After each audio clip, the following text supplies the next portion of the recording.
Hello, people of the internet. My name is Kay, and welcome to Yas Veritas. Thank you so much for 5,000 subscribers. That is so insane, and I am over the moon. We are coming up on 5 years since starting this channel. So, to commemorate this milestone, I thought I'd throw together a little self indulgent video essay. I do not have a script for this, so I apologize if I ramble on a bit. We'll start with some discourse I've been seeing online surrounding the end of My Hero Academia, everyone's favorite fandom. For what it's worth, I enjoy the show and the characters to a decent extent. I know I've made a couple videos about it. However, the fandom is a very scary place. But in order to prove my point, I have to bring up something I swore I would never talk about on this channel. Bakudeku.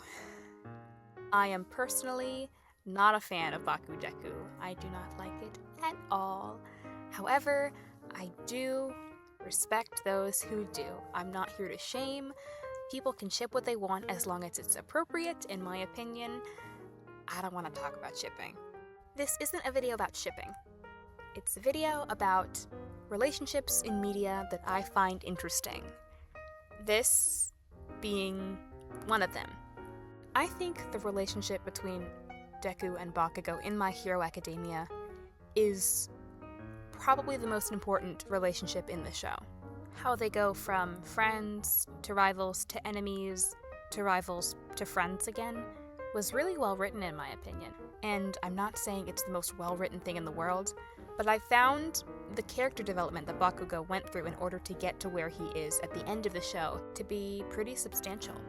I saw a video the other day of someone pretty much saying the same thing, analyzing how there wasn't just a sudden jump from hating Deku and saying some pretty not okay stuff to him to suddenly becoming best friends and potentially lovers like some of the fandom believes. That there was a lot of character development and work he had to do, a lot of it off screen, which is a criticism I have of the show, that they needed to show more of the work Bakugo did to earn his redemption on screen. This discourse reminded me so much of another fandom and ship that were both incredibly popular at the time when I started my channel. If you're a young millennial, Gen Z, in the queer, cartoon, or just any pop culture space, from 2018 to 2021, you remember just how huge She-Ra and the Princesses of Power was. Even Gen X, people who grew up with the original cartoon, they were aware of it.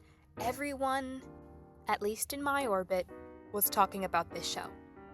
And in hearing the recent discourse about Bakudeku and other ships in current media, it just made me think. It made me think a lot about She-Ra's main ship, Catradora. Oh, Catradora. I first watched She-Ra end of 2019 into 2020 when the last season was airing. And I rewatched the show multiple times since then. My most recent rewatch was at the end of 2023. During my most recent rewatch, something stood out to me. But let me first preface this by saying how much I enjoy the character of Catra. I think I'm a little biased because I'm in love with AJ Mishaka. I wonder if I would feel the same way if someone else was voicing this character. I was just enamored with Catra the first time I watched the show, and the second, and the third. But this fourth time, I don't know. Maybe it's because I'm getting older and I'm just thinking about things more. But at the end of the show, when Catra and Adora got together, I wasn't as thrilled as I used to be.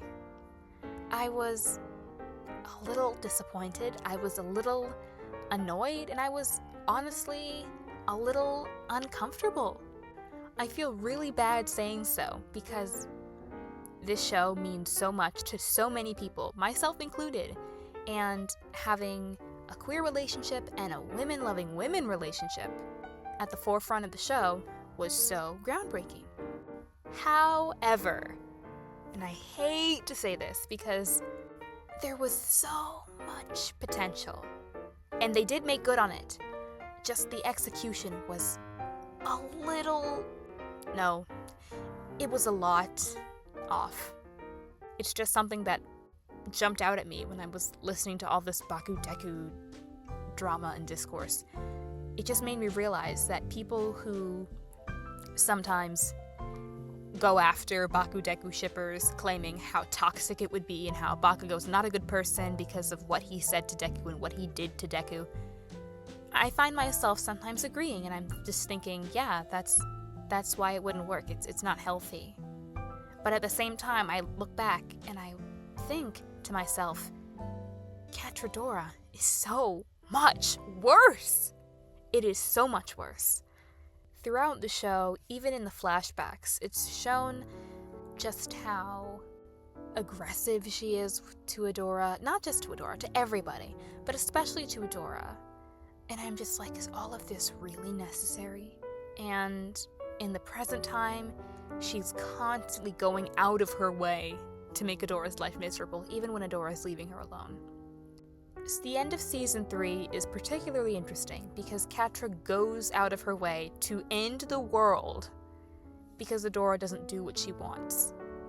And Adora claps back at her. She tells her that she didn't make her do any of this, that she's choosing to do this because she's just so prideful. I found that interesting. And of course, Catra is a victim. Shadow Weaver is her abuser. Shadow Weaver abused Catra and Adora differently, but Catra got the worst of it. Obviously, the show frames it that way. We see it. It's all there on paper. I don't like that the show redeemed Shadow Weaver at the end. Catra was enough. Hordak was enough. They didn't need to throw her in there. Season 5 of She-Ra is pretty much Catra's redemption arc in full swing.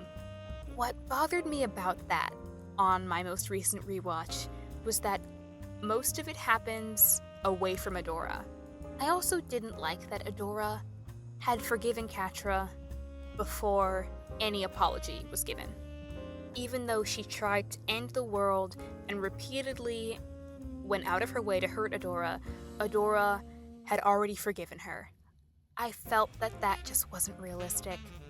And it's kind of sad, because Adora deserves better. And another thing, I hated how the show treated Glimmer in seasons 4 and 5. Glimmer is my favorite character in the show. In my Ranking All My Kins video, she was pretty high up on the list. I love her to death. I think she's adorable. And I think that she really got the short end of the stick when it came to the writing in season 4. At the start of the season, she becomes queen because her mother passes away entirely because of Catra's actions at the end of the last season, something that's never really brought up again. I personally would have loved to see Glimmer go absolutely batshit crazy on Catra for pretty much causing her mother's death. That's another story. But at this time, she doesn't know her father's alive, so she believes that she's an orphan. I'm assuming, to be pretty young. I think she's younger than Adora and Catra, for certain. I think that was confirmed somewhere. She doesn't know what she's doing. For some reason, they don't write Castaspella in to stay and help her rule, which doesn't make much sense to me, but again, not important. And, she gets frustrated because she's started to be treated differently by her friends. She's treated as more precious and vulnerable, someone that has to be safe all the time, not allowed to really go out and fight. And she doesn't want to be treated like a baby or like a precious doll. She wants to participate in the war because she has something to fight for now. She lost her mom and she wants to fight. And she does say something pretty bad to Adora. She says, if you were trying harder, my mother would be here. But in the moment, you can see in her face that she's sorry right away and she moves to apologize. I'm just thinking, you forgive Catra for almost ending the world, but Glimmer says something in the heat of the moment that she's obviously sorry for, and you can't overlook that? That's crazy. And at the end of the season, Like, this makes my blood boil, because I don't get it, guys. I don't get it. The point of the Princess Alliance is to make decisions together. And if you recall, Mermista, who had just lost Selenius, agreed with Glimmer about using the Heart of Etheria. It just felt unfair to her. They were losing the war, and there was no really other option. They were looking for one, they couldn't find one. I don't understand the blaming Glimmer for being manipulated by Shadow Weaver thing, because, I mean, hello. Catra was doing the same thing, and it didn't really make it make sense, guys. Make it make sense. And, the writing between Bow and Glimmer in Season 5. I think I die a little inside every time I think about it. He was so mad at her, but was, like, pretty chill with Catra. It made me crazy. I was just like, what on earth is in the water? like, he's so mad at her.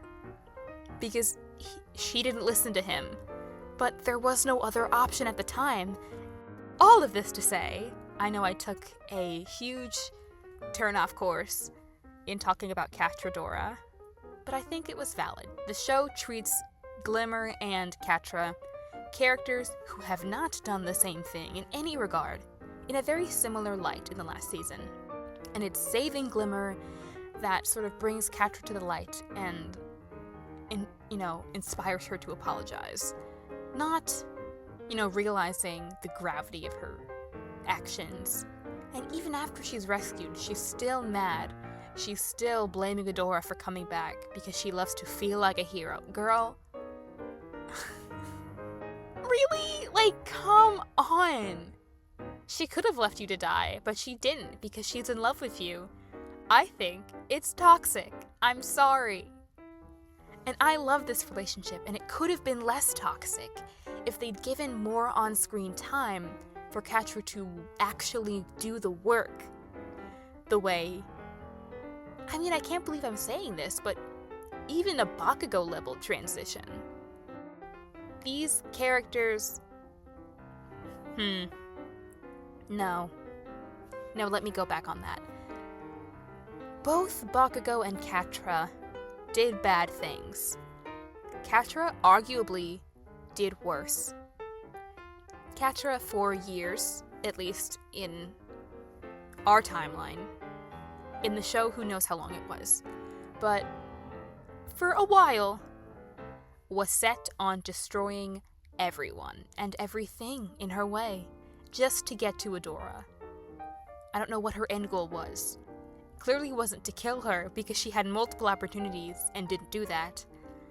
It just didn't make sense how the show kind of waved it off. I mean, she did have to work to gain some of the princess's trust when she joined the Alliance. Like, Perfuma was having none of her bullshit. And I'm so here for that. Like, I know if Mermista wasn't chipped, she would not have tolerated Catra, because why would she?